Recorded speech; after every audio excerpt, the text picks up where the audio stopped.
Big thanks to Napoleon Grills for sponsoring this episode. I used to think that if I just follow a set of rules, that all my barbecue would be great. But I started to realize that it made my barbecue incredibly boring. Maybe you recognize this problem, and this video is for you. Look at this beautiful rib roast. Isn't she a beauty? Delicious red meat, nice intermuscular fat, beautiful fat cap. This is the ribeye on the bone, otherwise known as the rib roast. To me, this used to be the pinnacle of cooking on a barbecue. Something you saved up for Christmas. You would order one of these ahead of time, so the price didn't go up yet. I would get one of these in October, put them in the freezer, and then when it's December, I would defrost them and get them out and started cooking until I had my beautiful star of Christmas, the prime rib roast. And everybody will be happy and cheering and glad that we had such delicious meat. But after a few years of delivering a prime rib roast, from fried to smoked to grilled to whatever you want, it started getting boring to me. So I came up with certain ideas. I started to play with how can we do something crazy, like self-basting rib roasts. The idea was genius. Crust became amazing, but I realized I had to go even further than that. It's like a marriage. To the guys that are getting a little older and they've been with their wives, you might want to change things up. So forget about the rules. Forget about what we know as true beauty on prime rib roast, where you have edge-to-edge pink meat, thin crust on the outside, and perfectly cooked, like the textbook version. Let's go in the other direction. I'm gonna start with some fresh parsley, and not the curly parsley. This looks like coriander. This is not coriander, this is flat leaf parsley. I'm gonna chop that up real fine. Put it in a bowl and then take a whole bulb of fresh garlic, not cured but fresh. And I'm going to press all of those garlic cloves into the bowl, add salt, and then with a fork I'm going to bruise the parsley and the garlic into the salt so that I end up with a delicious tasting seasoning. Then I'm going to take my rib roast and I'm going to mutilate it. Yes, I'm not looking for that perfect picture rib roast, so I don't have to be careful with it. Really cut into it, so that I can add flavor to it, change it up, make it look different. So everybody that loves their rib roast traditionally, look away now, because this is going to hurt. Woo. Do you feel the hurting? That is hurting. All the chefs can come in now and say, whoa, what are you doing to that prime rib roast? That's not supposed the way that you do it. I know, but that's where it gets fun. Changing it up, spicing up your marriage. And now all of that salt and that seasoning, well, not all of it, save some of it. So I'm gonna like a tablespoon of it, maybe a tablespoon and a half of it, save it, and then the rest goes on. And then with your hands, go in there. Make sure that it gets everywhere. Look at that. Even in the fat cap, might be a little bit more difficult, but get it in there. That is starting to look good. Of course, I'm going to take some of that seasoning, put it on the other side as well. Get a bit of that salt and seasoning. There we go.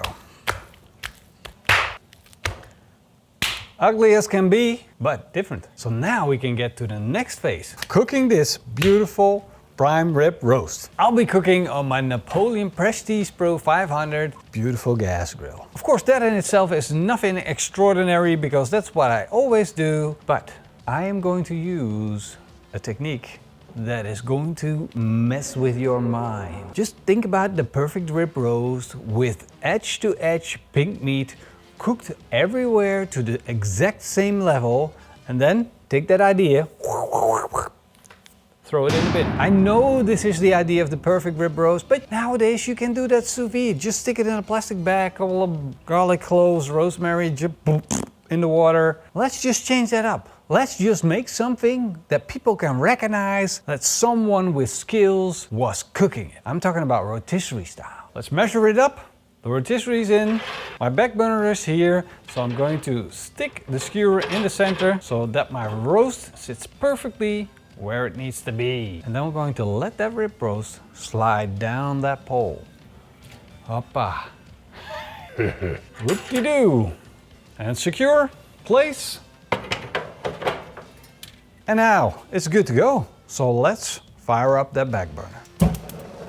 Now that we got the back burner on, I'm also going to turn on the outside burners And that way we're going to get a lot of heat. Let's switch the rotisserie on. When the back burner becomes red glowing hot, it will produce infrared heat, which will create the most amazing crust on this rib roast. Of course, I'm gonna stick in a thermometer to keep my eye on that temperature. Now I'm gonna close the lid and let this barbecue do its job. That must be the ugliest rib roast we ever made. Sometimes ugly is a thing. And after about 20 minutes, things are changing. Look at that. We're building up a beautiful dark brown crust. And all of that crust that you're seeing right now, that is flavor. So instead of thinking this of an ugly piece of meat, start thinking of this as a flavor project. Just look at all those chunky bits turning from light red into dark brown. And that's exactly what I'm looking for. I'm looking for a crust, a flavor on the outside, unlike you've ever seen before. And it looks like we're heading in that direction. Now I'm going to reduce the heat on the back burner all the way to low, keep the outside burners to high. I'm going to close the lid and I'm going to let it continue doing its job. My thermometer says I got another 10 minutes to go, and that makes me curious. Let's see what our monster looks like right now. Whoa, look at that! Now that is a wild rib roast. Look at how good that looks.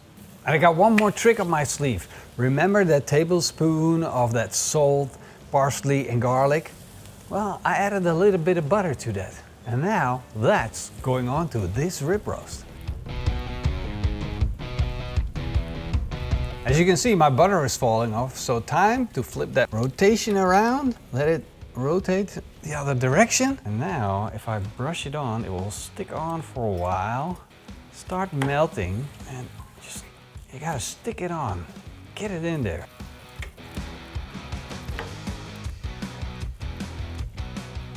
Close the lid and let this continue to run for another 10 minutes while you and me are going to make additional sauces. I love sauces. This is the chimichurri sauce, and it consists of 100 milliliters of extra virgin olive oil, 30 milliliters of red wine vinegar, a tablespoon of salt, half a tablespoon of ground pepper, half a cup of chopped parsley, a tablespoon of dried oregano, a clove of pressed garlic, and a teaspoon of chili flakes. Mix that up and voila, you just made world's tastiest chimichurri. Beep beep beep. Ta-da! Remove from the fire. Time to eat! Woohoo! Oh yeah, isn't that one ugly rib roast? As a matter of fact, probably if I serve this up during Christmas and my wife sees this, she asks me, what went wrong? Honey, let me tell you, this is not screwed up. This is ugliness at its tastiest. I promise you ugly, you got ugly, and basically it's not boring anymore. All right, now let's take a look on the inside. No. Sorry, I got a little bit carried away. Because the most important thing is about on the outside. This is a piece of goodness, a piece of art. This has so much flavor on the outside, you can just tear this off and take a bite of it. This is like a breaking bread.